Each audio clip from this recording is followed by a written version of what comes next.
कक्षा 8 के बच्चे ध्यान देंगे। आज हम लोग हिंदी सुरभि भाग 8 में पाठ 3 मेरी माँ पाठ पढ़ेंगे, जिसके लेखक राम प्रसाद बिस्मिल जी हैं। इस पाठ में लेखक राम प्रसाद बिस्मिल ने बताया है कि प्रत्येक व्यक्ति के जीवन में माँ की बहुत बड़ी भूमिका होती है। माँ न केवल बच्चे को जन्म देती हैं, बल्कि उसके जीवन की दिशा भी सुनिश्चित करती हैं।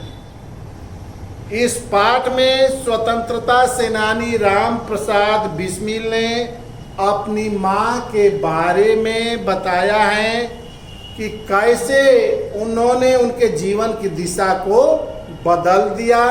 ये बातें जो है राम प्रसाद अपने जीवन से संबंधित अपनी माँ के बारे में बता रहे हैं।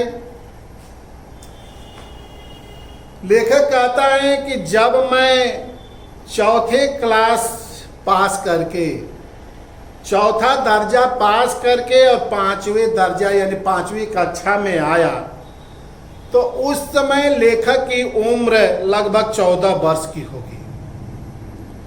और इसी बीच लेखक कहता है कि मुझे पिताजी के संदूक से रुपए पैसे चुराने की आदत पड़ गई थी। छोटे बच्चों का स्वभाव ही होता है कि आवश्यकता पड़ती है तो मांगते नहीं है, जाकर माता पिता के पैसों में से वो कुछ चुरा लेते हैं, और ऐसे करते करते बच्चों की एक आदत पड़ जाती है। इन पैसों से उपन्यास खरीदकर खूब पढ़ता था। यानी राम प्रसाद बिस्मिल अपने पिताजी के पैसे चुराते थे और उनसे उपन्यास खरीदते थे, उस उपन्यास को पढ़ते थे। पुस्तक विक्रेता महाशय पिताजी की जान पहचान के थे, जो किताब कापी बेचते थे, और उन्होंने पिताजी से मेरी शिकायत की। पुस्तक विक्रेता ने पिताजी से यह बात कह दी। अब मेरी जो है मेरी जांच होने लगी। पिताजी अब हमारे ऊपर निगाह रखने लगे।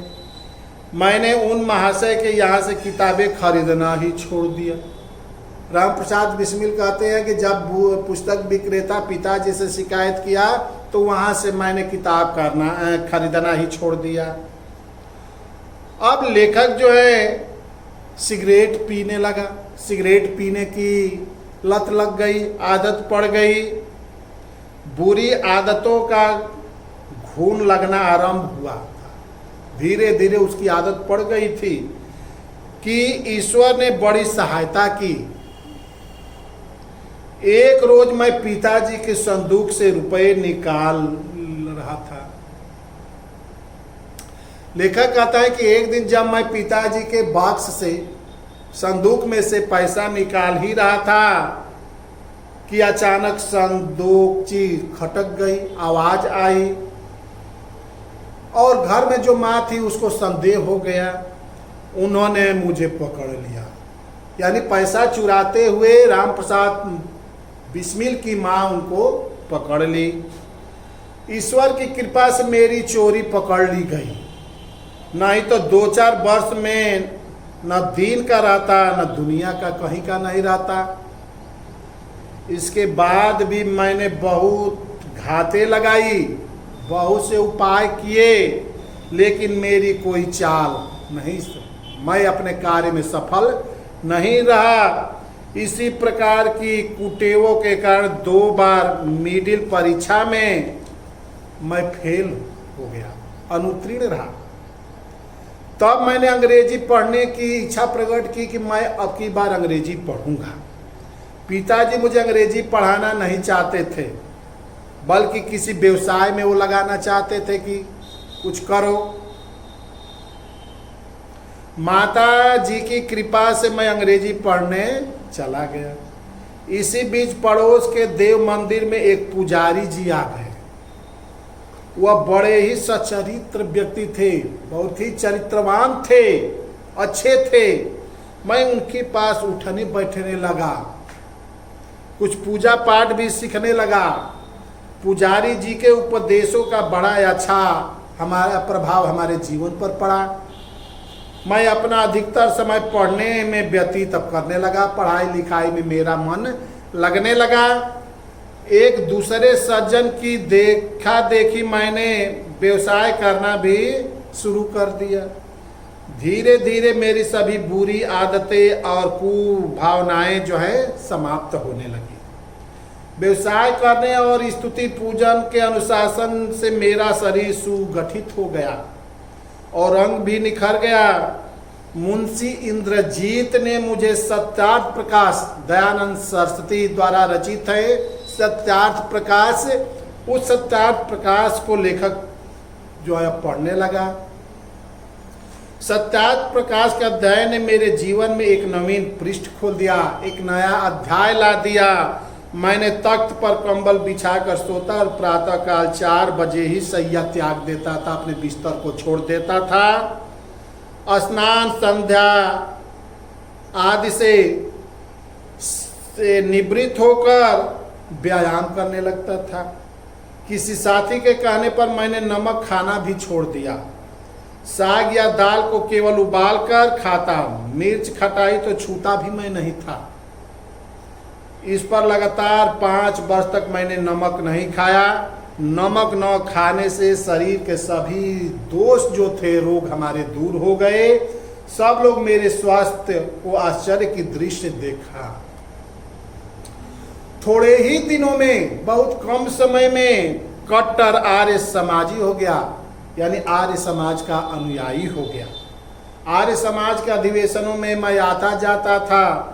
सन्यासी महात्माओं के उपदेशों को बड़ी श्रद्धा से मैं सुनता था, आदर करता था। जब कोई सन्यासी आता तो उसके हर प्रकार से मैं सेवा करता, क्योंकि मेरे प्राणायाम सीखने की बड़ी जो है लालसा थी। मेरे कामों को देखकर मोहल्ले वालों ने पिताजी से मेरी अब शिकायत कर दी। पिताजी ने मुझसे कहा कि तुम आर्य समाज से अपना नाम कटवा लो, आर्य समाज का अनुयायी मत बनो। मैं नहीं माना तो पिताजी का क्रोध बहुत अधिक बढ़ गया। उन्होंने जिद पकड़ ली कि आर्य समाज छोड़ो, नहीं तो घर ही छोड़ दो। मैंने बहुत सोच विचार किया और अंत में अब घर ही छोड़ दिया, लेकिन आर्य समाज को मैंने नहीं छोड़ा। उस समय मैं केवल एक धोती पहनी हुई थी। मैं कमीज पहनने लगा कि पिताजी ने हाथ से कमीज छीन ली और मुझसे क्रोध में कहा कि निकल जाओ घर से। इसी समय मुझे भी क्रोध आ गया। पिताजी के पैर छूकर मैं घर से बाहर निकल गया। बाहर निकलकर सोचने लगा कि अब मैं कहाँ जाऊँ। शहर में किसी से जान पहचान नहीं थी, जहाँ छिपा बैठा रहता। मैं जंगल की ओर भाग गया। एक रात और एक दिन वहीं पेड़ पर रहा। भूख लगने पर आसपास के खेतों से हरे चने तोड़कर खाता और नदी में मैं स्नान करता था। बच्चों, 14 वर्ष की आयु में बिस्मिल कौन सी कक्षा में पढ़ रहे थे?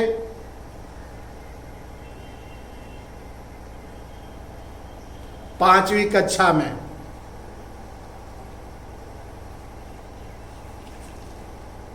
बिस्मिल रुपए पैसे कहाँ से चुराते थे? अपने पिताजी के संदूक से चुराते थे।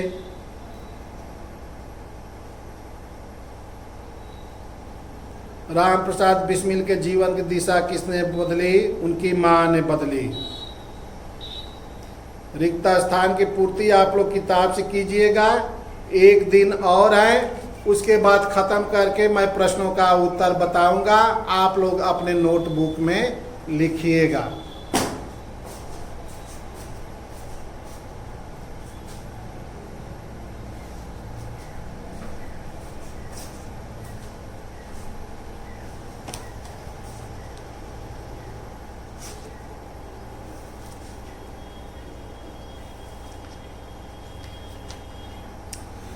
अब दूसरे दिन संध्या समय मैं आर्य समाज मंदिर में गया।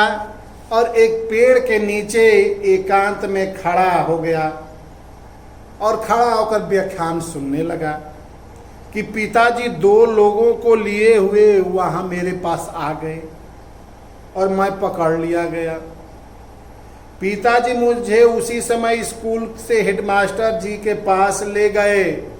हेडमास्टर जी ईसाई थे, मैं उनका सम्मान करता था। सारा हाल चाल सुनने के बाद उन्होंने पिताजी को समझाया कि समझदार लड़के को मारना पीटना ठीक नहीं है। मुझे भी समझाया। उस दिन से पिताजी ने कभी मुझ पर हाथ नहीं उठाया। उस दिन से वे मेरा अधिक विरोध नहीं करते थे। मैं भी पढ़ाई में ध्यान लगाने लगा और अपने प्रत्येक दर्जे में प्रथम श्रेणी से उत्तीर्ण होने लगा। मेरी माँ मेरे धार्मिक कार्यों तथा शिक्षा आदि में बड़ी सहायता मेरी करती थी। वह प्रातःकाल 4 बजे ही मुझे जगा दिया करती। मुझे जब कभी धन की पैसे की आवश्यकता होती तो माँ से कहता था और माँ मुझे पैसा देती थी। वह मेरी मांग पूरी कर देती। मेरा स्कूल घर से 1 मील की दूरी पर था। मैंने माँ से कहा कि मुझे साइकिल दे दो। उन्होंने मुझे लगभग 100 रुपये दिए और मैंने साइकिल खरीद ली। उस समय मैं 9वें दर्जे में आ गया था। कोई देश या धर्म संबंधी पुस्तक पढ़ने की इच्छा होती तो मैं माँ से ही पैसे मांगता था। एक समय लखनऊ कांग्रेस जाने की बहुत तीव्र इच्छा मेरे मन में उठी। मैंने अपनी इच्छा घर वालों को बताई। दादी जी और पिताजी तो विरोध करते रहे, लेकिन माताजी ने मुझे पैसे दे दिए। उसी समय शाहजहांपुर में सेवा समिति आरंभ हुई और मैं बड़े उत्साह के साथ सेवा समिति के कार्यों में सहयोग देने लगा। पिताजी को मेरे इस प्रकार के कार्य अच्छे नहीं लगते थे, लेकिन माँ मेरा उत्साह कभी कम नहीं करती थी, हमेशा बढ़ाती रहती थी। इस कारण पिताजी व दादी जी से उन्हें अक्सर डांट फटकार भी सुननी पड़ती थी। वास्तव में मेरी माँ स्वर्ग की देवी हैं। मुझ में जो कुछ जीवन तथा साहस आया वह मेरी माँ के मुझ में विश्वास का ही परिणाम था। माँ के प्रोत्साहन व सहयोग ने मेरे जीवन में वह दृढ़ता प्रदान की कि किसी आपत्ति या संकट के आने पर भी मैंने अपने संकल्प को नहीं त्यागा। ये राम प्रसाद बिस्मिल के बारे में कुछ अपने बारे में ये संस्मरण लिखे हैं। इसको बच्चों आप लोग पढ़ जाइएगा।